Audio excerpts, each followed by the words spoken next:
મિત્રો, કાનપુર નામનું એક ગામ છે. ગામમાં એક શેઠ રહે છે.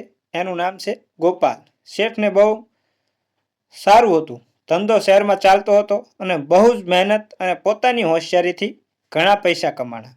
તેને ત્યાં નોકર ચાકર પણ હતા. શેઠને બે દીકરા, તેમને પણ ધંધો સારો ચાલતો અને તે પણ ખૂબ જ હોશિયાર અને પાવરફુલ હતા. હવે એક વખત એવું બને છે કે શેઠને લકવો એટલે કે લકવાનો આંચકો આવી જાય છે. એટલે શેઠ ખાટલા વશ થઈ જાય છે. એટલે શેઠાણી તેમને લઈ કાનપુર આવી જાય છે અને ત્યાં રહેવા લાગે છે. અને તેમને એક સુનીતા નામની નોકરાણી પણ હોય છે. શેઠનો તે બધો ખ્યાલ રાખતી હોય છે. શેઠાણી શેઠથી કંટાળી ગયા, એમની ચાકરી કરીને કંટાળી ગયા અને તેમના દીકરા ભેળા રહેવા ચાલ્યા જાય છે. શેઠ નોકરાણીને પૂછે છે કે શેઠાણી કેમ દેખાતા નથી? તો નોકરાણી કહે છે કે શેઠાણી તમને મૂકી અને શહેરમાં તમારા દીકરા પાસે રહેવા ચાલ્યા ગયા છે. હવે શેઠની આંખોમાં આંસુ આવી જાય છે અને તે રડવા લાગે છે. શેઠને એક વાત કહેવાની હોય જે સિક્રેટ હોય છે, પણ તે કહી શકતા નથી, કારણ કે તે સરખી રીતે બોલી શકતા નથી. તો જે કહેવાનું હોય તે રહી જાય છે. અને હવે શેઠ વિચાર કરવા લાગે છે કે આ બધા તો સ્વાર્થના સગા છે. જ્યાં સુધી હું કમાતો હતો તો મારી આગળ પાછળ ઘૂમતા હતા અને અત્યારે હું ખાટલા વશ થયો તો મને છોડીને ચાલ્યા ગયા. તેમના દીકરાને પણ ટાઈમ ન હતો, તે પણ તેમના પિતાની ખબર લેવા નહોતા આવતા. શેઠને રડતા જોઈ અને નોકરાણીએ એટલે કે સુનીતાએ કહ્યું, શેઠ તમે રડશો માં. શેઠાણી ભલે વયા ગયા, પણ હું છું ને? તો શેઠે કહ્યું કે તું છે એ વાત બરોબર છે, પણ એક પત્ની જે કામ કરી શકે તે તું તો ન કરી શકે. એટલે નોકરાણીએ કહ્યું કે શેઠ તમારે કોઈ ચિંતા ન કરશો. શેઠાણી જે કરે તે બધું હું કામ કરીશ. શેઠને આ સાંભળી થોડી ચિંતા ઓછી થઈ. હવે તે સુનીતા શેઠનું બધું કામ કરવા લાગી. શેઠને નવરાવા, ધોવરાવા, કપડાં બદલાવા, માલિશ કરવી, કસરત કરવી વગેરે વગેરે. શેઠાણી મહિનામાં એક જ વખત આંટો મારવા આવતા અને સુનીતાને શેઠનું ધ્યાન રાખવાનું કઈ ચાલ્યા જતા. શેઠના ઘરનાને બધાને એમ જ હતું કે શેઠ મરી જાય તો સારું, કારણ કે તે કોઈ કામના તો રહ્યા નથી, પરંતુ તેમની પાછળ 40,000 રૂપિયાનો ખર્ચો મહિને આવે છે તે તેમને ગમતું નહોતું. પરંતુ સુનીતાને તો હજુ શેઠ વધારે જીવે તે ગમતું હતું, કારણ કે તેના ઘરનું ગુજરાન તે નોકરી કરી જે પૈસા આવતા તેના પર ચાલતું હતું. તે અસહાય હતી. તેને બે સંતાન હતા, એક દીકરો હતો અને એક દીકરી હતી. તેનો પતિ મરણ પામેલો હોય છે, એટલે કે તે અસહાય હતી. તે અહીં નોકરી કરતી હતી. તે શેઠના ઘરથી ઘણે દૂર રહેતી હતી. તેથી શેઠે તેને કહ્યું કે તું અહીં નજીકમાં રહેવા આવી જા, જેથી કરી તું મારું રાત્રે પણ ધ્યાન રાખી શકે. એટલે તે નજીકમાં રૂમ ભાડે રાખી અને સુનીતા ત્યાં રહેવા આવી ગઈ અને રાત્રે પણ શેઠનો ખ્યાલ રાખવા લાગી.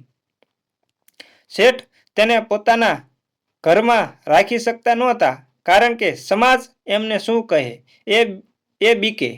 આ બાજુ હવે શેઠાણી 1-2 મહિને શેઠને જોવા આવતા તે પણ બંધ કરી દીધું હતું. તેમને સુનીતાને કહ્યું હતું કે શેઠ મરણ પામે એટલે તું અમને ફોન કરી દેજે, જેથી કરી અમે તેમનો અગ્નિ સંસ્કાર કરવા આવી જઈએ. પરંતુ સુનીતાએ તો એમનું ખૂબ જ ધ્યાન રાખવાનું ચાલુ કરી દીધું હતું. તેથી શેઠને પણ વિચાર આવ્યો કે મારે મારા ઘરના ને જે વાત કરવાની હતી તે હવે હું આ મારી નોકરાણી સુનીતાને કહી દઉં. એટલે હવે શેઠ થોડું ઘણું બોલી શકતા હતા. એટલે સુનીતાને કહ્યું, તું અહીં આવ અને મારા ખાટલા પાસે બેસ. એટલે શેઠે તેને બેસાડી અને કહ્યું કે મેં મારા ખાતામાં 20 લાખ રૂપિયા રાખેલા છે અને 500 ગ્રામ સોનું છે. તે મારા ઘરનાને ખબર નથી. તે બધું હું તારા નામે કરવા માંગુ છું. તો સુનીતાએ કહ્યું કે મારે આટલું બધું શું કરવું છે? મને 1-2 લાખ રૂપિયા આપો તો હું મારા છોકરાને કંઈક સારો ધંધો કરાવી શકું. તો શેઠે કહ્યું કે તારો છોકરો શું કરે છે? તો તેને કહ્યું કે મારો છોકરો રેકડીમાં ફરસાણ વેચે છે. શેઠે કહ્યું તું મને બેંકમાં લઈ જવાની વ્યવસ્થા કર અને મારા ઘરનાને ખબર ન પડવી જોઈએ. એટલે સુનીતાએ તેના છોકરાને કહી અને મારુતિ કાર મંગાવી અને શેઠને બેંકે લઈ ગયા. એટલે જે પૈસા એટલે કે જે રૂપિયા 20 લાખ રૂપિયા હતા તેના 40 લાખ રૂપિયા થઈ ગયા હતા અને 500 ગ્રામ સોનું આ બધું સુનીતાનું ખાતું પડાવી અને તેને બધું તેના નામે કરી દીધું અને સુનીતાને કહ્યું કે હવે તારે જે કરવું હોય તે કર. આ બધું મારા ઘરનાને નથી દેવું કારણ કે તેમને મને આવી પરિસ્થિતિમાં એકલો છોડી દીધો છે જેમાં મારા હોવા છતાં મારા નથી, જે મારા હોવા છતાં મારા નથી અને તું પરાયું હોવા છતાં મારો આટલો બધો ખ્યાલ રાખે છે. હું તને હવે મારી સાચી સગી માનું છું. હવે તો સુનીતાએ શેઠનો બહુ જ ખ્યાલ રાખવાનું ચાલુ કરી દીધું. શેઠને કસરત કરાવવા લાગી અને શેઠે જે પૈસા આપ્યા હતા તેનાથી ઈલાજ કરાવવા લાગી. એટલે શેઠ 75% સાજા થઈ ગયા હતા અને તેઓ ખુશીથી રહેવા લાગ્યા હતા. એટલે શેઠે સુનીતાના દીકરાને એક દુકાન પણ લઈ દીધી અને તેનો ધંધો પણ સારો ચાલતો હતો અને તે પણ શેઠનો ખ્યાલ રાખતો હતો.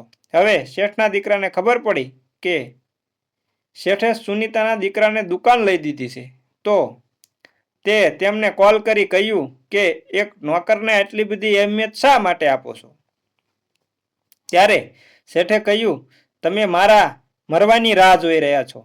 તમારા માટે હું હોવા છતાં મારા માટે કાંઈ માન કે કદર નથી. એટલે હવે હું આ બધાને મારા કરીને રાખું છું. એટલે એમાં કોઈએ દખલ અંદાજી કરવી નહીં. શેઠાણી પણ બહુ પસ્તાય છે પણ હવે શેઠ પાસે આવી શકતા નથી.